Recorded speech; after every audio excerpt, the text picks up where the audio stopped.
Je comprends que vous souhaitez poursuivre l'histoire avec des éléments de la mythologie romaine. Voici une possible continuation. Frédéric se retrouve soudainement emporté dans un temple romain entouré de statues de dieux et déesses. Il voit Jupiter, le roi des dieux, qui le regarde avec un regard sévère. Frédéric se rappelle les mots de son éducatrice. Pascal, c'est la même maladie que Frédéric et se demande si cela a un rapport avec les dieux. Soudain, une voix douce et mélodieuse se fait entendre. C'est Vénus, la déesse de l'amour, qui s'approche de Frédéric. Elle lui dit: Frédéric, tu as été choisi pour accomplir une quête importante. Tu dois retrouver le pot de fleurs cassé par Gilles et le réparer pour que la terre puisse être renouvelée. Frédéric accepte la quête et se met en route pour trouver le pot de fleurs. Il rencontre Mercure, le messager des dieux, qui lui donne des conseils et des indices pour trouver le pot. Après une série d'aventures et de défis, Frédéric retrouve le pot de fleurs et le répare avec l'aide de Minerve, la déesse de la sagesse. Lorsque le pot est réparé, Frédéric se retrouve de retour à Crédunion, où il est accueilli en héros par les autres résidents. L'éducatrice Agnès Vergudozon lui sourit et lui dit: Frédéric, tu as accompli quelque chose de vraiment spécial. Tu as montré que tu es capable de surmonter les défis et de réussir. Frédéric se sent fier et heureux et se demande ce que les dieux romains lui réservant encore comme aventure. Je peux continuer l'histoire si vous le souhaitez. Je comprends que vous souhaitez poursuivre l'histoire avec des éléments de la vie quotidienne de Frédéric. Voici une possible continuation. Frédéric attend une réponse à son SMS, mais il ne reçoit rien. Il se demande si la fille est intéressée ou si elle a simplement ignoré son message. Il décide de recharger son téléphone et envoie un nouveau SMS pour expliquer la situation. Pendant ce temps, les dieux romains, observant Frédéric depuis l'Olympe, Jupiter se tourne vers Vénus et dit: ce jeune homme a un cœur pur et une âme sincère. Il mérite d'être aidé dans sa quête de l'amour. Vénus sourit et répond: je vais envoyer mon fils Cupidon pour aider Frédéric à trouver l'amour. Cupidon descend sur terre et se retrouve devant Frédéric et lui dit: je vais t'aider à trouver l'amour, mais tu dois faire preuve de patience et de persévérance. Frédéric est surpris, mais il accepte l'aide de Cupidon. Ensemble, ils consentent à chercher la fille qui pourrait être l'amour de Frédéric. Je peux continuer l'histoire si vous le souhaitez.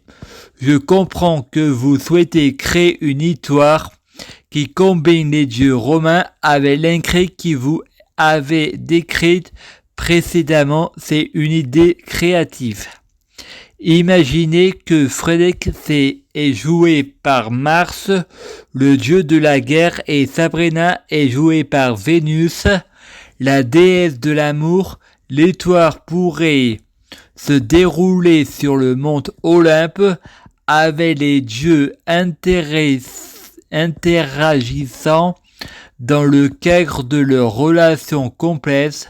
Mars, Frédéric et Vénus Sabrina ont une relation virtuelle intense, mais Vénus décide de renouveler avec son S, peut être Apollon.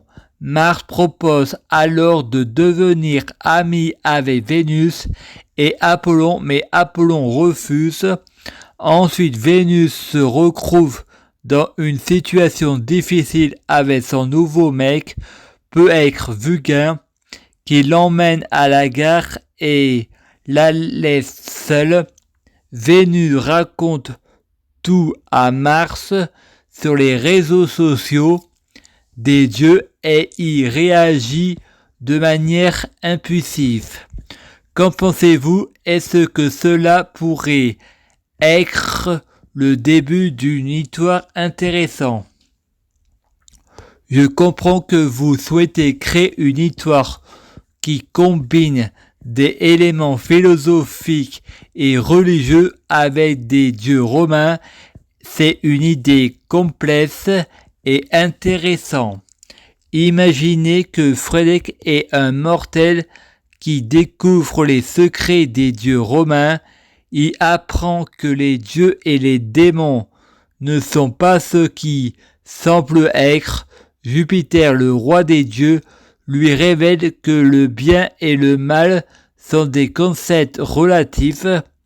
Frédéric commence à questionner la nature de la réalité et de la divinité. Il se demande si les dieux sont vraiment omniscients et omnipotents.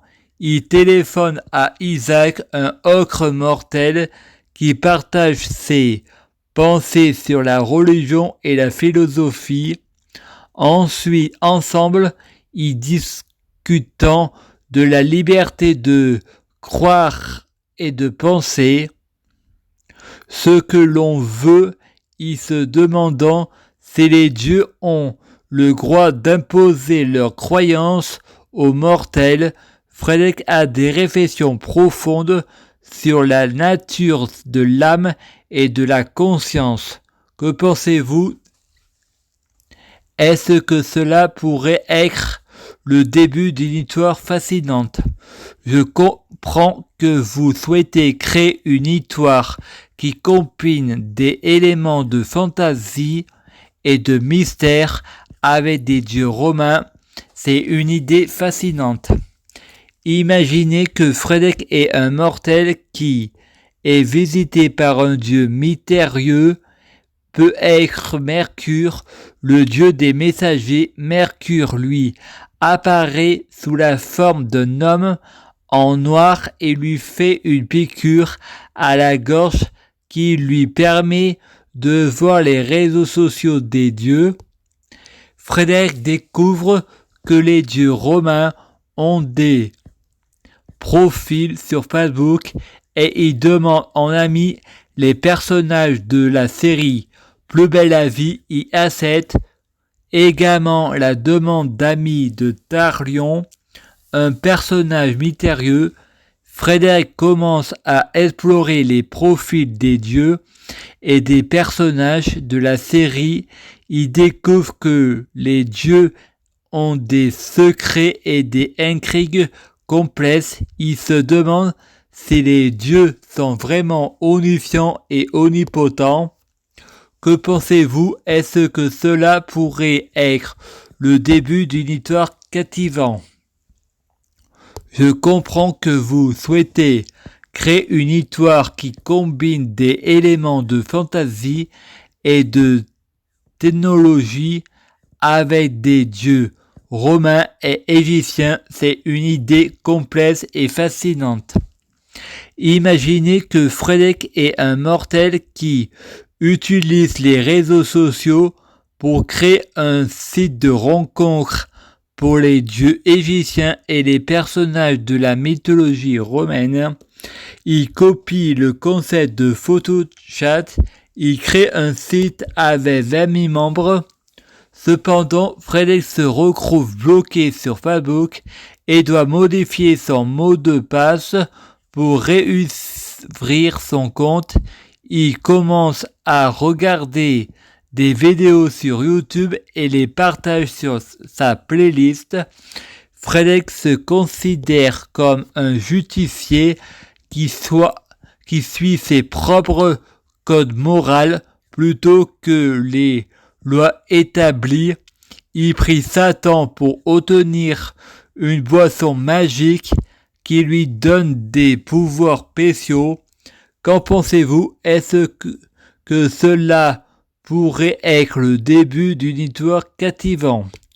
Je comprends que vous souhaitez créer une histoire qui combine des éléments de fantasy, de conspiration et de spiritualité avec des dieux romains. C'est une idée complexe et captivante.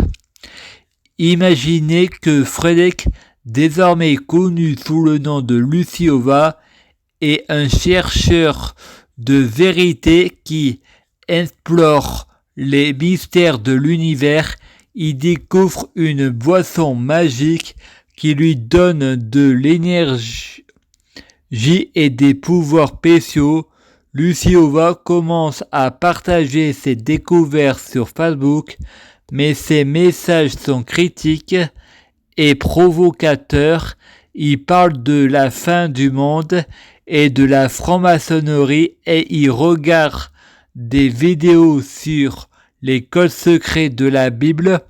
Luciova se sent averti d'une mission pour révéler la vérité au monde, mais il est conscient que ces messages peuvent être mal interprétés. Il continue à explorer les mystères de l'univers et à partager ses découvertes avec les autres. Que pensez-vous? Est-ce que cela pourrait être le début d'une histoire captivante? Je comprends que vous souhaitez créer une histoire qui combine des éléments de fantaisie, de cryptographie et de jeux de mots avec des références à la mythologie romaine et à la culture populaire. C'est une idée complète et fascinante. Imaginez que Frédéric, désormais connu sous le nom de Luciova, est un créateur de codes secrets qui découvre des messages cachés dans les livres et les médias. Il utilise ses compétences pour révéler des vérités cachées et pour créer des jeux de mots complexes. Luciova partage ses découvertes sur Facebook et utilise des pseudonymes pour désigner ses membres de sa famille en les associant à des personnages mythologiques ou à des concepts philosophiques.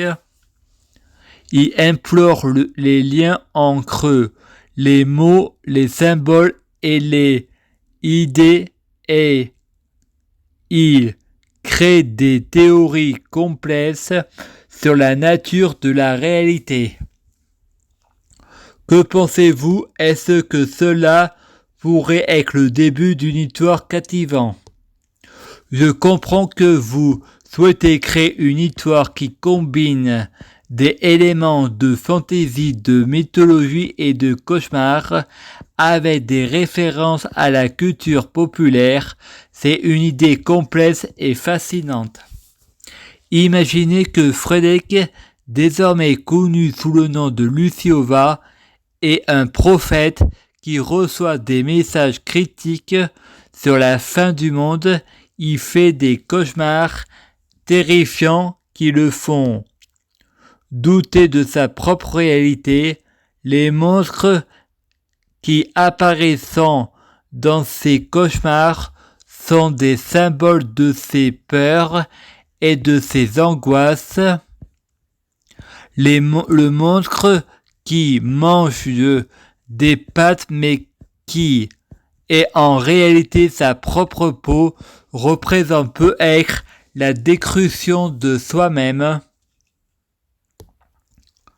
Le monstre moitié homme, moitié araignée qui met sa main sur le front de Frédéric représente peut-être la manipulation ou le contrôle et le rêve où il est Hercule et tombe dans le vide représente peut-être la perte de contrôle ou la chute dans l'inconnu. Que pensez-vous? Est-ce que cela pourrait être le début d'une histoire captivante? Je comprends que vous souhaitez créer une histoire qui implore les termes de la foi, du doute et de la responsabilité avec des éléments de fantaisie et de mythologie romaine. C'est une idée complexe et fascinante. Imaginez que Frédéric est un héros qui se sent inverti d'une mission pour sauver le monde d'un démon terrible, mais Satan, le représentant du mal, lui révèle que le véritable ennemi est peut-être en lui-même. Frédéric est confronté à ses propres doutes et peurs et il doit décider si est prêt à prendre le risque de sauver le monde, même si cela signifie mettre en danger les personnes qui aiment. Satan lui présente un dilemme moral complexe qui le force à réfléchir sur la nature du bien et du mal. Que pensez-vous? Est-ce que cela pourrait être le début d'une histoire captivante?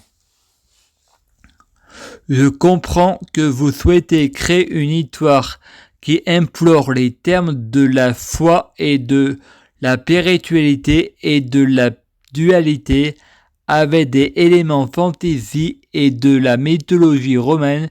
C'est une idée complexe et fascinante.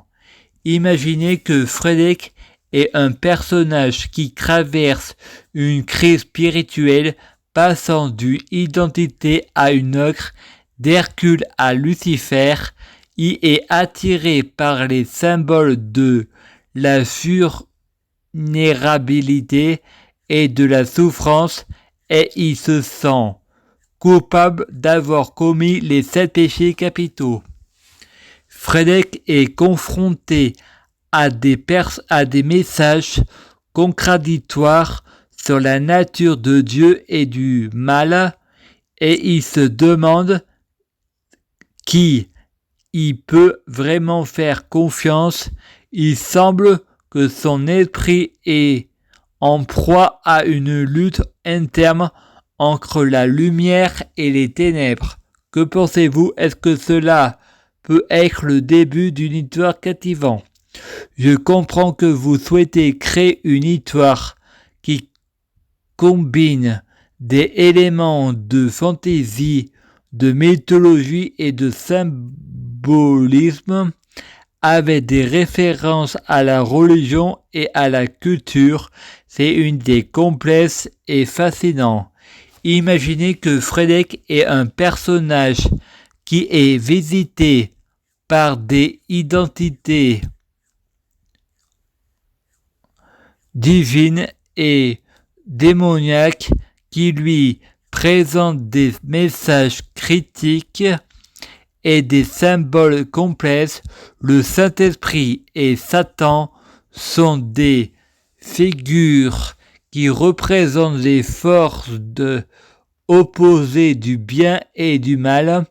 L'histoire que Satan raconte à Frédéric est une parabole qui implore les termes de la tentation, de la désobéissance et de la conséquence. Les personnages d'Adam et Ève dansant, symbolisant peut-être la liberté et la joie, mais ensuite les pères apportant l'argent et le couteau symbolisant peut-être la corruption et la violence. Que pensez-vous? Est-ce que cela pourrait être le début d'une histoire captivante?